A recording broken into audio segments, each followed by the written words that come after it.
Hello, we are Elena, Ricardo, Maria, and Ibrahim, and we're going to talk about Israel's road to Oslo. This is our table of contents.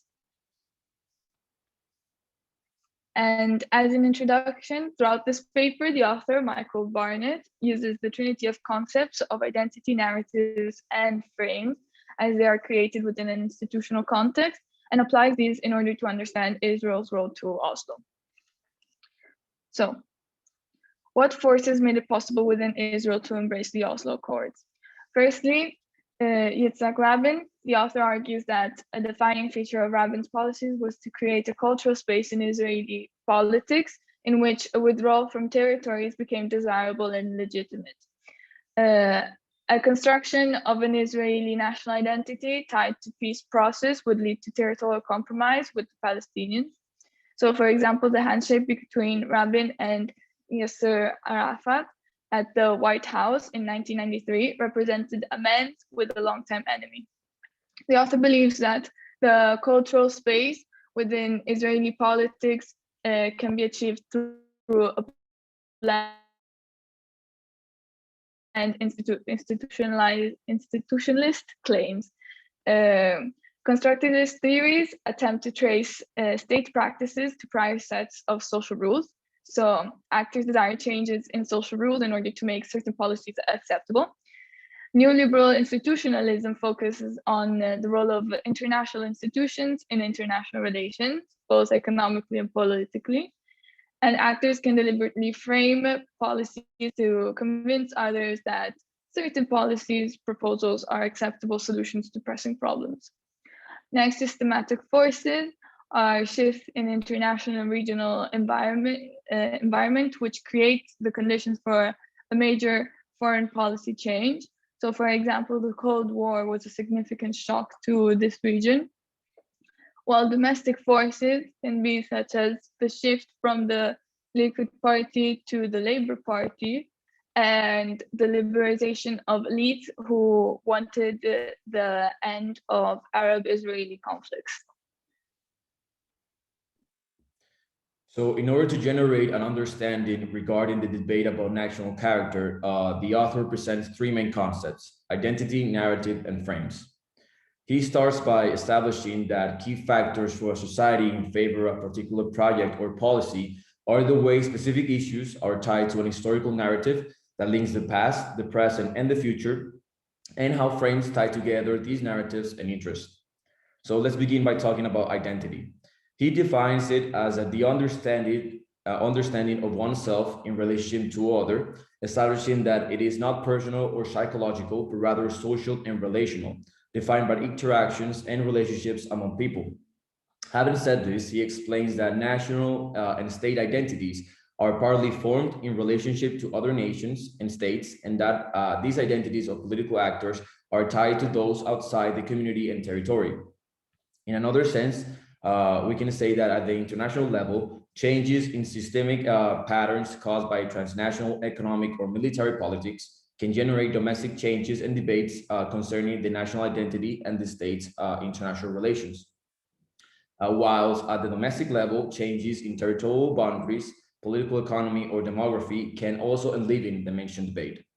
So taking this into consideration, when talking about the relationship within the state identity and foreign policy behavior, we should pay attention to two main issues. Firstly, national identity is a source of interest. And secondly, political actors are likely to have competing interpretations of the meanings associated with that identity and compete to fix a particular one because of certain convictions and interests.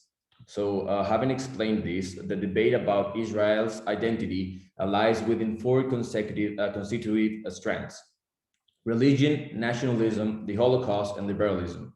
To begin with, Israel has a Jewish identity. Nonetheless, there is little debate that religion should have some role in guiding life in Israel. Secondly, the Jewish people's version of nationalism and called Zionism emerged as a response to the Jewish community exclusion and persecution in European Christian society. Third, memorials and museums, Holocaust Remembrance Day, and other symbols embed the Holocaust in Israel's national identity. So accordingly, there is a cultural basis for a foreign policy that is essentially realist, if not hyper-realist, as culture has been linked to define policies and reluctance to take risks. Furthermore, we can establish that liberalism and democracy have become an important factor when talking about Israel's identity. This particular point presents some important issues. First, the Arab minority in the Israeli state, a group viewed by authorities as having dual loyalties and therefore untrustworthy regarding benefits, obligations, and citizenship. Secondly, Israel's record in and hold over the territories captured in the 1967 war. For example, Palestinians live in tremendous insecurity without the same civil rights and protections from the Israeli citizens. And lastly, we can also mention the relationship between liberalism and Judaism and whether law emanates from the people or from God. This includes the decline of labor Zionism and the rising power of the Orthodox Jewry, which many Israelis believe the most threatening factors to the state's existence. And lastly, the narrative that defines the religious and nationalist belief of the Israeli identity makes an individualistic liberalism difficult to sustain. We can conclude that demographic shifts, the decline of labor, Zionism, the capture of the occupied territories, and the collapse of the Cold War are responsible for Israel's widely observed identity crisis. Regarding narratives, the author explains that the establishment of one constitutes one of the most important mechanisms by which a nation constructs a collective identity. A narrative concerns a story that is joined by a plot and is applied to a national identity. The claim is that nations typically construct a storyline concerning their origins, the critical events that define them as people, and some broad agreement over where they should be headed. This claim, of course, raises several critical issues. First, they're not simply imposed by the outside observer, but rather are constructed within a society. Second, to the extent that actors locate themselves within a shared or storyline, they can be said to have a collective identity. Thirdly, events play a central role in a historical narrative, having the connection of the present to the past as a fundamental feature. So the common debate regarding this is that decisions are made by actors, which underlying motives are tied to narrative understandings that constitute the cultural stock that societies use to reason, calculate probabilities, and estimate the consequences of their actions. So as a conclusion, we need to establish that the national identity's narrative is not given, but rather, as we said before, a social construct, and actors will try to reconstruct their past as they debate the future and act towards it. Third, frames. Now, the author defines frames as specific metaphors and symbolic representations used to cast behavior in an evaluative manner. What we can highlight here is that actors strategically deploy frames to interpret problems, guide social actions, and suggest resolutions, meaning that their understanding will have important consequences in terms of actions and the furthering of their interests. So taking into consideration the identity crisis in which Israel finds itself, a successful frame would be one which accomplishes to reconcile contradictions and renew the relationship between cultural foundations, considering the costs and benefits of particular policies given the existing circumstances. Having said this, political elites need to be aware that in order to legitimate and make plausible their policies, they need to demonstrate how they are consistent with the cultural terrain, which sometimes needs to be reviewed to finally be able to validate an effective policymaking. And lastly, but not least, we also need to take into consideration institutions. Identity will structure policy by shaping social interest into a national interest, and the institutional context represents the political space in which this process occurs. In the particular case we're studying, Israel's proportional representative system makes it relatively easy for smaller parties to get elected to the parliament. This ensures that no single party gains an absolute majority, forcing the largest vote-getting party to form coalitions. Israel's political parties play a central role in mobilizing group actions and, most importantly, defining policy options and offering alternatives for the future. Taking this into consideration, the Israeli identity and how it is tied to national interest is profoundly shaped by the nature of the party and coalition politics. So now we're going to start talking about the road to and from Oslo. Three events in the 80s and 90s sparked a debate about what being an Israeli meant. Firstly, Israel's relationship with other states, particularly after the 1967 war, in which Israel acquired new territories. Secondly, other states legitimizing Israel as a country. This came with the decline of Arabism and the rise of statism. Thirdly, the end of the Cold War, affecting the fear of affecting special relationships with the US, because Israel had helped the US fight communism during the Cold War. And so then all of this profoundly shaped Rabin's vision for Israel, which highly contrasted to his electoral opponent, Shamir, a rivalry which was clearly reflected in the 1992 elections. So there were stark differences. Shamir's political spectrum was clearly right as a member of the Likud. He was also very much based on religion. His view on the West Bank was very much based on a religious explanation. He was in favor of Israel retaining these territories because he believed that God had given Israel the right to the lands of Judea and Samaria. And so, in essence, he believed in a greater Israel. His vision for the identity of the country was one in which religion was the unity and it was the glue stick of Israeli society. In contrast, Rabin was more left and more leaning towards the left and liberal.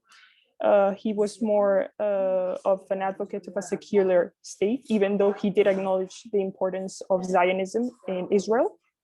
He was against Israel retaining the West Bank territories because he claimed that they were actually poisonous in the sense that they were impeding Israel from achieving long-lasting peace, and that it contradicted the Zionist and liberal identity that was at the core of Israeli society. And moreover, he also believed that by getting rid of the military budget that was spent on protecting the West Bank territories, this could be better used to employ in other services such as healthcare or education. He believed in the state of Israel, which was more limited in size, but that was fully Zionist, because he believed that by having the West Bank territories annexed, that would only bring racism to Israel and problems due to the cultural differences between the Palestinian people and the Israelis. And finally, his priority were the citizens. This is what he claimed. And he saw the end of the Cold War as an opportunity to move towards Western values, such as democracy, liberalism, the idea of progress, but whilst maintaining the Zionist identity. And what was the electoral outcome of this? Well, as we can see, Rabin won with a widespread support. And so then we can see that his efforts towards achieving like a reconciliation between the Palestinians and Israel can be embodied in this handshake between Rabin and Arafat, although Ibrahim will also explain this in the conclusion. And essentially, what were the implications of the Oslo Accords that they signed? Well, firstly, the recognition of each other's territories. Secondly, granting some territory to the Palestinians. And thirdly, reconsidering national objectives. So the Palestinians had to give up the desired dream of having a Palestinian state in all of Israel's territory. And Israel had to give up the national mission that was very much based on religious and nationalist tenets. And so finally, Rabin's time as Prime Minister of Israel ultimately shifted Israeli public opinion regarding the West Bank.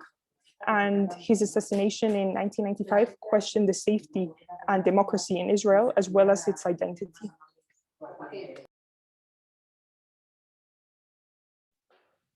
To conclude, the roadmap to the Oslo Accords demonstrate the way in which Rabin and other actors attempted to basically draw a line between an Israeli national identity that was both Zionist and liberal, and we can see this on the next slide, a specific narrative of the Israeli story, a frame that promised peace and prosperity, and lastly, a territorial compromise to the Palestinians. On the next slide, the Israeli identity was split between two. One, a religious, ultra-nationalist identity that was defined by controlling Palestine. The second being a Zionist liberal identity that proposes an Israel within constricted borders or compromised borders. Neither of these identities explicitly influences behavior per se, but they both provide the framework of legitimacy for actions and even their possibility. Rabin was mainly focused on the future of these identities and the way they'll help shape the future narrative of Israel. His framework was concerned with the narrative of Israel as an involved party amongst other political parties, especially in the process of allowing for discursive space for what he called a peace process. Next slide, please. His strategic planning was greatly rooted in how events will be collectively interpreted and thus their consequences on Israel's future of group mobilization and group orientation. In contrast to Yitzhak al-Shamir, who found no fruitful investment in the end of the Cold War for his narrative, Rabin thought differently. Shamir found Israel's narrative as singular and unable to change, polarizing really the Israeli narrative. He encapsulated the group's identity in one thing, that being the Jewish struggle in the face of constant persecution. Rabin, on the other hand, saw that this polarization leaves no space for the framework of promised peace, and thus capitalized off of the end of the Cold War as momentous and history-changing moment for Israel. The main function of this behavior is to frame. Framing is essential in transforming local culture as a resource into foreign policy. Actors like Rabin deploy frames to alter meaning, experience, legitimacy of action, problem solving, and created alertness to people's interests being unmet. His frames of the settlements and peace process, for instance, aggregated a multitude of groups who even have divergent interests. Ultimately, next slide, please. The article poses a question as to what Rabin really was. Was he a sincere champion for the Israelis or just a strategic, cynical manipulator? Nonetheless, Rabin himself was transformed by the frame he deploys to reshape the cultural landscape. When it came to the peace process, and specifically his participation in the peace camp, he was very inactive and even reluctant to give recognition to the PLO at the beginning. Towards the end of his period, though, he became a big member of the camp. Actors are therefore constituted by the normative structure created through political confrontations within an institutional context, what the article concludes with. Lastly, and I quote, although, next slide, please. Although this particular Israeli government is culturally disposed towards a historical narrative that makes a full withdrawal unlikely and even culturally dysfunctional, there is no reason to presume that the identity crisis in Israel politics could not be arrested and redirected in a way that creates the conditions for a vibrant peace process that includes an Israeli living within constricted borders. The Rabin years remind us of the important theoretical lesson. And this is why I put this quote: the cultural foundations that make actions possible are not fixed, but are malleable within certain limits. Next slide, please. When it comes to our opinion, I may not be able to navigate the most inclusive one, but I can personally highlight the intelligence that characterizes Rabin and his manipulative framework. I can say firsthand that his concern with the future group mobilization and storyline orientation was of great influence both for Palestinians and Israeli occupiers. If anything, his contribution has helped the occupying state give great legitimacy to its framework and actions in the international community. Yet we can't forget the juncture he helped create in destabilizing Israeli identity and eventually dying for it. I would also like to extend my thoughts onto the Oslo Accords themselves, which are of great focus in the article. The Accords themselves are questionable in framework and implementation, for they were a major part of ensuring a future perhaps more prosperous for one party out of two. I have previously examined if the Oslo Accords were fair in an essay I wrote earlier this year, and if you would like to see a breakdown of that question, don't hesitate to ask. Well, that was it. Thank you everyone for listening.